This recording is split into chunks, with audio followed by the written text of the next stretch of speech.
Marks వార్త 4వ అధ్యాయంలో ఉన్న వచనం చూపించారు. గెరాసేనుల దేశంలో ఉన్నాడు కదా, సేనాదైలు పట్టినవాడు, నీ కుమారుడు కూడా అట్టంటాడయ్యా, సమాధులకి మొక్కాడయ్యా, అందుకే ఇటువంటి పరిస్థితి వచ్చింది.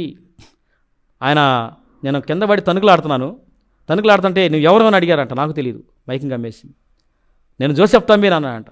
యారా నువ్వు దేవుడు అని అడిగంట అయ్యగారు. నేను దేవుని కాదు అయ్యగారు, అగ్ని వస్తుంది, యేసుప్రభు అగ్ని, ఆయన అగ్నిలోపల వస్తున్నాడు, నేను కాల్చేస్తాడంటే, అయ్యా నేను దేవుడు కాదు, యేసుప్రభువే దేవుడు, ఆయనే యెహోవా దేవుడు, కాబట్టి అగ్నిగుండం ఉంది, మరి మీకు అగ్నిగుండం ఉందా, మేము త్రోసివేయబడిన దేవతలు మాకు అగ్నిగుండం ఉంది అని చెప్పి ఇది చేస్తే, ఇంకా నువ్వైనా ఇంకెవరైనా ఉన్నారంటే, ఉన్నారా కనకదుర్గ, ఆంజనేయుడు, ఏంటి శివుడు, వీళ్ళందరూ ఉన్నారు, వీళ్ళు కూడా ఆవరించారు, ఎన్ని మేము పోటీ పడతాం ఈయన చంపడాకని చెప్పి చెప్పారంట. మరి మన దేవుళ్ళని కనకదుర్గ, ఆంజనేయుడు, శివుడు అంటూ ఏకవచనంతో సంబోధించి వాళ్ళని దెయ్యాలు, వాళ్ళని వీడిని ఆవరించారు అని మాట్లాడుతున్నప్పుడు ఈ సదరు ఎరుపుకోటు లంజా కొడుకుని ఏమనాలి?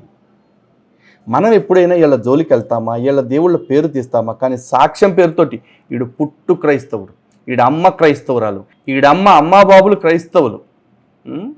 కానీ ఈ లంచా కొడుకు స్పేస్ క్రియేట్ చేసుకుని మన దేవుళ్ళ పేర్లు రావాలని ఒక స్టోరీని అల్లుకుని మన దేవుళ్ళని మరి దెయ్యాలు అని చెప్తున్నాడు. చెప్పు తెగేలాగా కొట్టాలా లేదా ఈ లంచా కొడుకుని? ఇంత ఉన్మాదాన్ని పెంచి పోషిస్తుంది ఎవరు మరి? ఇటువంటి మతోన్మాదాన్ని చూపిస్తూ మనల్ని నిత్యం అవమానిస్తూ ఉంటే మనం ఏం చేయాలి? మేము ఈ సాక్ష్యాలని ట్రోలింగ్ చేసినా, రోస్టింగ్ చేసినా ఒళ్ళు బలిసి ఊసు పోక వ్యూస్ కోసం చేయట్లా. ఎందుకు చేస్తున్నామంటే సాక్ష్యం ముసుగులో ఎంత నీచానికి వీళ్ళు దిగజారుతున్నారు, హిందూ దేవుళ్ళని ఎంత దౌర్భాగ్యకరంగా దూషిస్తున్నారు అనేది మీకు తెలిసేలాగా చెయ్యాలి.